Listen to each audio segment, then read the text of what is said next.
El tarot Visconti Sforza es uno de los tarot más antiguos y completos que existen. Como tarot precedente nos muestra la evolución de los triunfos. El mismo se encuentra sujeto al medioevo y al humanismo del Renacimiento. Durante los siglos XV y XVI, el arte y la alquimia comenzaron a ver una leve luz. La alquimia buscaba encontrar la armonía entre la mente, la materia y el espíritu.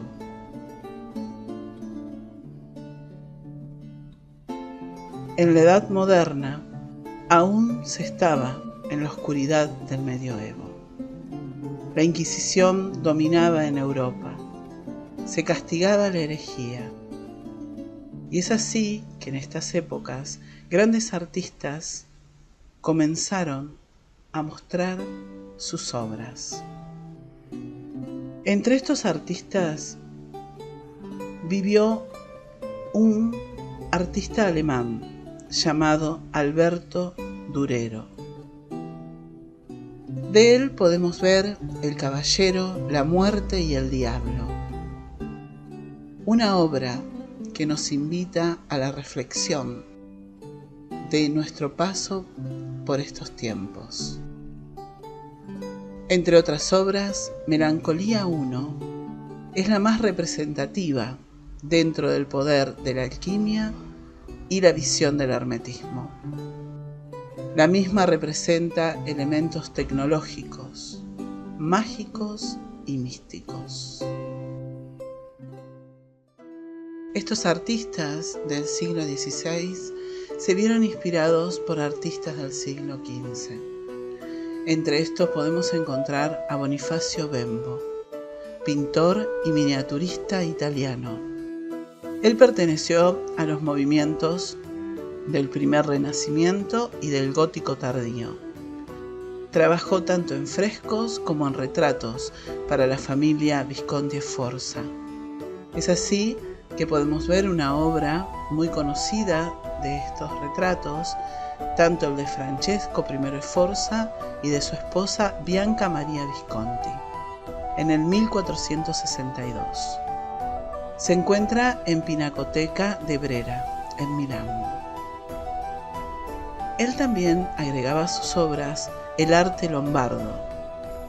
El Renacimiento lombardo se refiere a Milán y a los territorios sujetos a él. Se transfiere el poder de los Visconti a los Sforzas, y es así, en la primera mitad del siglo XV en Milán y en la Lombardía constituían la región italiana. De las 15 barajas más antiguas del tarot, esta baraja del Visconti Sforza es la más completa, con 74 cartas. 26 se encuentran en la Academia de Carrara, en Italia. 15 pertenecen a la colección privada de la familia Bergamo. Y 35 se encuentran en la biblioteca de Pierpont Morgan, en New York. Hay 4 cartas faltantes: el Diablo, la Torre, el 3 de espadas y el Caballero de Oros. Se han recreado estas cartas para diferentes barajas a través de artistas que se han basado en la historia de la pintura de esos tiempos.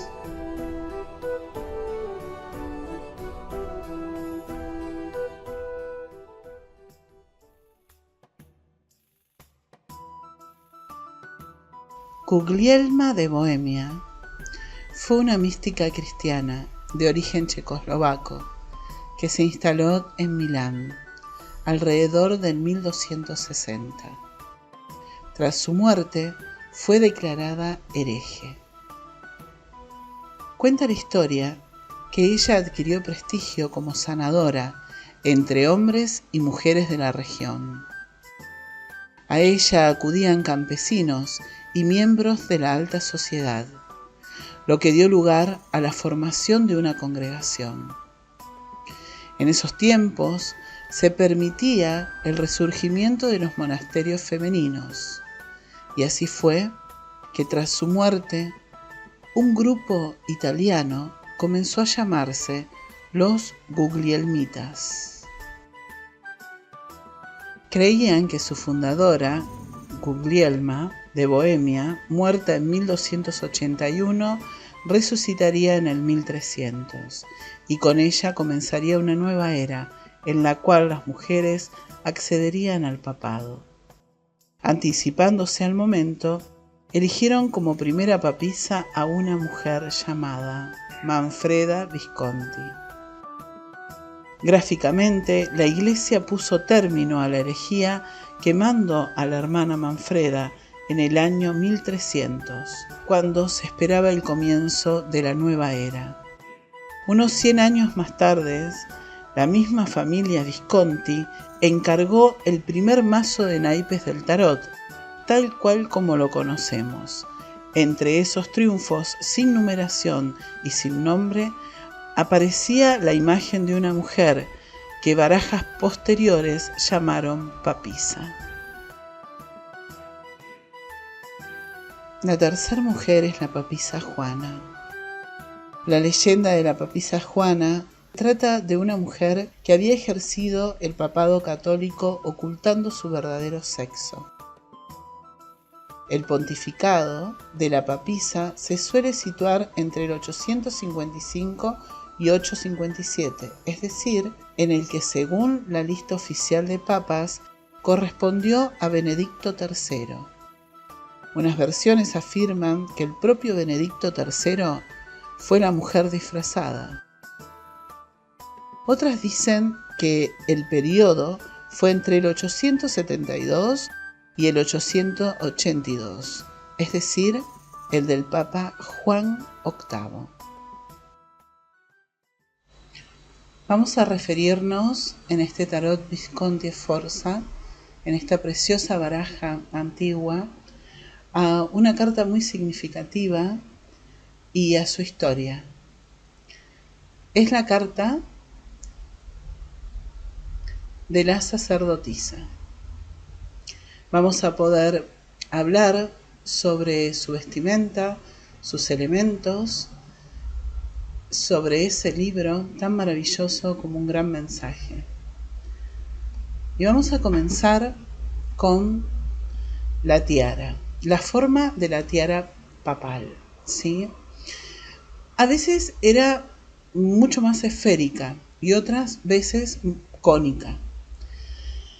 Esta tiara poseía 3 coronas. Esa esfera simboliza al mundo. Y esas 3 coronas simbolizaría el plano físico, material y psíquico. En estos planos, el plano físico sería la herencia, lo heredado. El plano de la materia serían mis propias conquistas, lo que yo he conquistado a través de las batallas, del ganado de esos reinos. Y el tercero, que es este plano psíquico, que es la conexión con reinos superiores. También las mujeres en esos tiempos no se les permitía bañarse, ¿sí? Y tampoco se les permitía en la era medieval el hecho de poder de bañarse, en algunos casos, el hecho de tener que hacerlo sobre aguas que podrían ser reutilizables, ¿sí? En los ríos, sobre todo si esa mujer estaba en el periodo de preñez, porque ellos decían que las mujeres que se bañaran también caerían en preñez. Era como un castigo. Así también, las mujeres en esos tiempos, al no permitirse el bañado de ellas, usualmente cuando asistían a sus partos y al no poder higienizarse, era el motivo más recurrente de muerte en ese tiempo. Por eso también se cubrían los cabellos, ¿sí? Con telas, para que no se vea el estado de los mismos. Pero en este caso, en la carta de la sacerdotisa, de la papisa, podemos ver que este manto blanco cubre, si bien hay más higiene, pero también es la pureza de los pensamientos. Y vamos a ver esto tanto en el manto que cubre su cabello, como su garganta, y también los guantes que eran utilizados, todos en blanco. Recordemos que en esos tiempos a la mujer se le prohibía mostrarse, no podría mostrar ninguna de sus partes. Entonces estaban todas cubiertas. En los antiguos telares medievales, como todos tenían el mismo ancho, tanto la ropa para los hombres como para las mujeres era el mismo corte. Por eso era tan amplia esa ropa.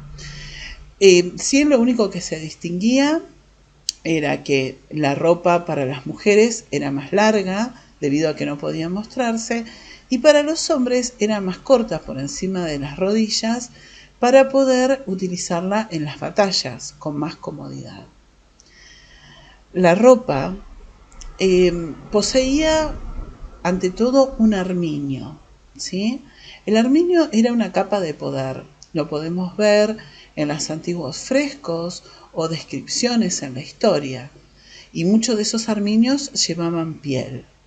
Muchas veces era la piel de las tierras de esos animales, donde habitaban esos animales, y se conquistaba esas tierras, como de alguna forma obteniendo el poder y el poder de esos animales sobre esas tierras. También había símbolos heráldicos sobre esos armiños, en donde podía haber leones, águilas, lobos, simbolizando la fuerza de este animal, y de alguna forma ese rey o ese cardenal había conquistado esas tierras y era demostrado a través del armiño. También podemos ver que el ropaje lo hereda de los monjes, ¿sí? En ese tiempo las tinturas eran muy caras y los monjes, al igual que las papisas, querían verse de los colores del pueblo. Por eso en ese tiempo la ropa se teñía con la cáscara de la cebolla, y así podemos apreciar estos tonos en colores marrones y dorados. Vamos a referirnos al cordón. Hubo una conversación entre Jesús y Pedro, en donde Jesús le dice que alguien cernirá tu cintura y te llevará a donde no quieres ir. Entonces podemos entender a ese cinto como esa orden a seguir. Y esos 3 nudos tienen un simbolismo que es la pobreza, la castidad y la obediencia, a lo que debo atarme de alguna manera. Y ustedes pueden ver en el cordón que el cordón está acercándose al lado del libro.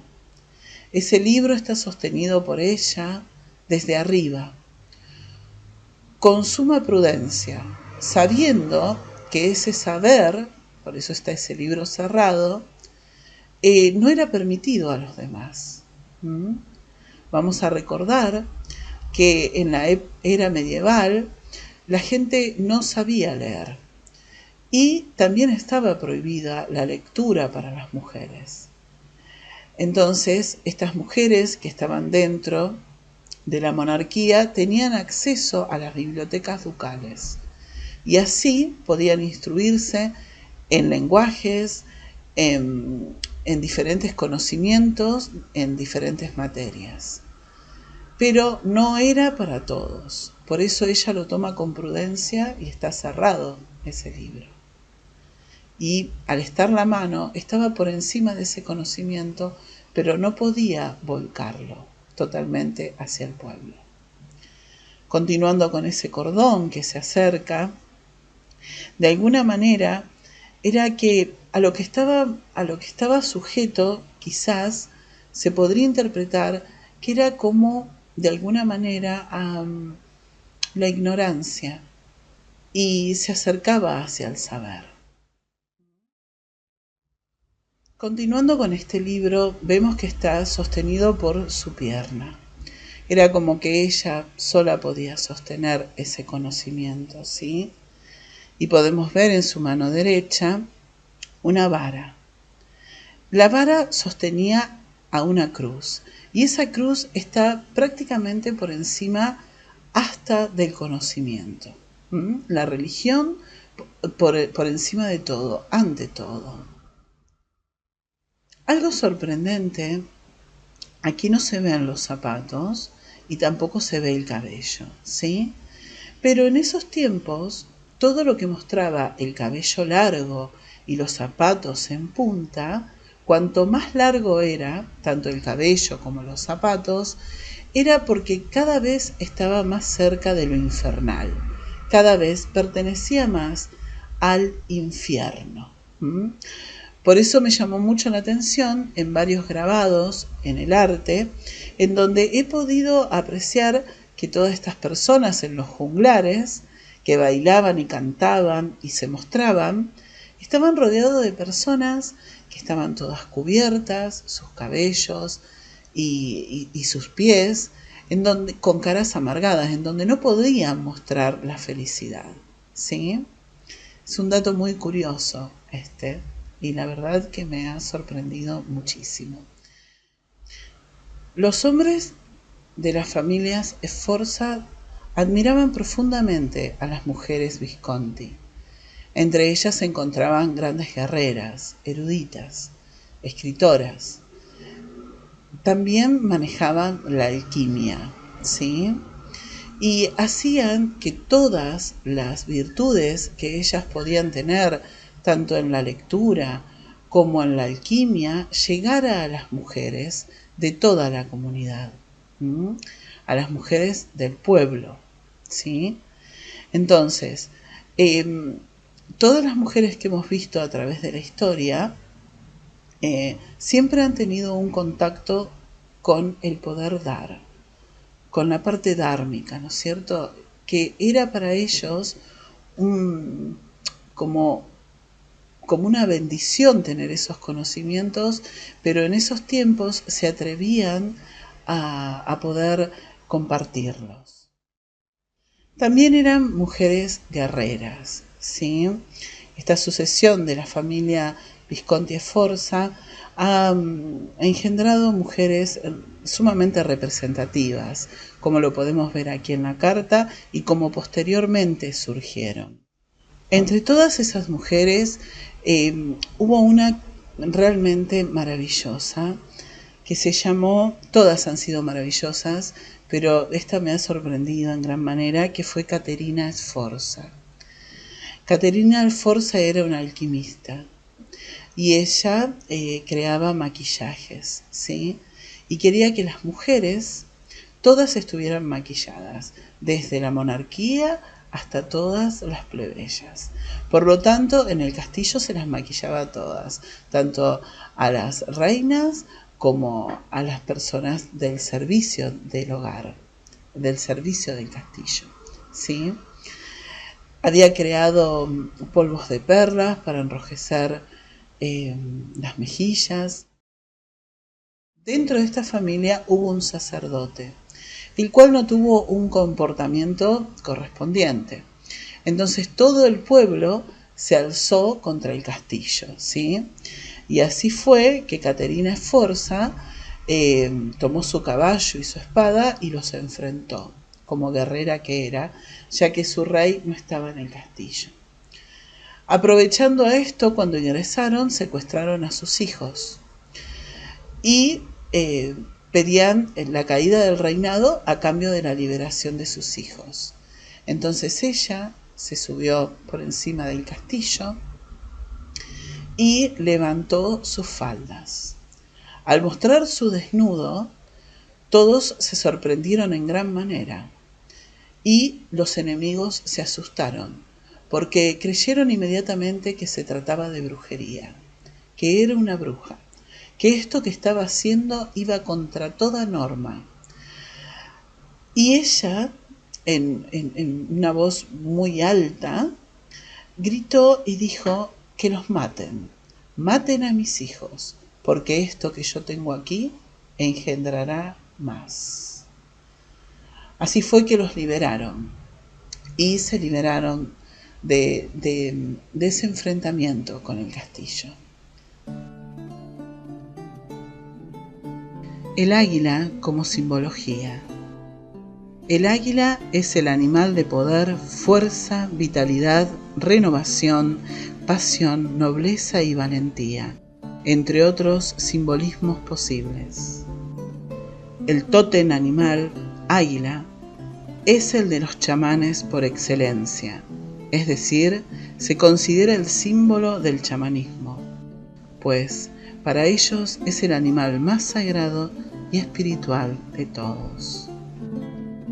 Es el símbolo de la altura y también de la conexión con lo divino, por su proximidad con el sol. Pero ante todo, el tótem animal representa el principio de la espiritualidad.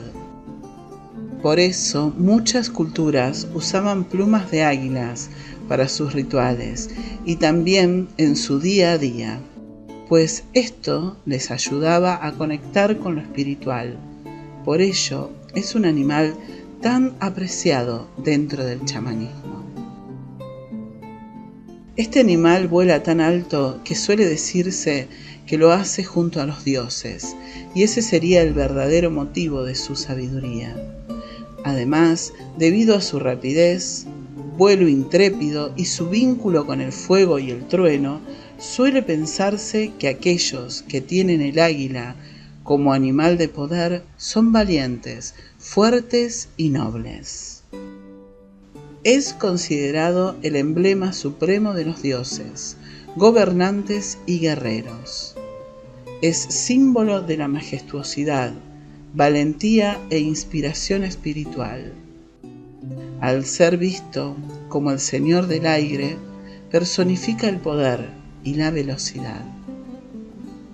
En la iconografía medieval, el águila se asocia con la ascensión de Cristo, las alas de la oración, el descenso de la gracia y la conquista del mal. En la historia, está presente en las culturas egipcias, hitita, sumeria y babilónica. Los griegos la asociaron acompañada de Zeus y con rayos atrapados en sus garras. Las legiones romanas la llevaron en sus estandartes desde el año 104 a.C. Carlomagno adoptó el águila como símbolo del imperio. El águila era negra, sobre fondo dorado. En la mitología germánica se asoció a Odín. En la Edad Media se la representaba de manera muy estilizada en los escudos y emblemas heráldicos. Frecuentemente se la ha colocado en lo alto de edificios, sobre columnas y los obeliscos como símbolo de majestuosidad, de imperio, o haciendo alusión a sus capacidades. En la iconografía cristiana, como ave matadora de serpientes, resume la victoria de la luz sobre las potencias de la oscuridad. En la alquimia, es el símbolo de la sublimación. Un águila devorando un león simboliza el triunfo del espíritu y la valorización de la materia. También podemos encontrar en frescos en donde se representan a los arquetipos del tarot al águila bicéfala. El águila bicéfala es un símbolo presente en la iconografía y heráldica de varias culturas indoeuropeas. En Europa, procede del águila bicéfala hitita, llegando a la Edad Media occidental a través de Bizancio. Se le atribuía un sentido de superioridad y de integración de las dos herencias de Oriente y de Occidente, como sucesores del Imperio de Roma. En el siglo XVI, el águila bicéfala era la marca heráldica que simbolizaba la unión de la dignidad imperial del Sacro Imperio Romano Germánico con la monarquía española. Una de las cabezas representa el progreso y la otra el orden. Ante todo, quiero agradecer la presencia de todos para recorrer la historia de este maravilloso tarot, de estas maravillosas mujeres y hombres que han recorrido la historia, dejándonos mensajes sumamente profundos en cada pintura, en cada carta, en cada arcano. Quiero agradecer a este 12º Congreso de Tarot Internacional, a la Escuela de Mariló Casals, a todos por estar presentes hoy aquí, a María del Mar, a Elisenda, a Sadi y a todo el grupo maravilloso que trabaja para la expansión de este conocimiento y este crecimiento continuo. Muchísimas gracias y nos veremos muy pronto.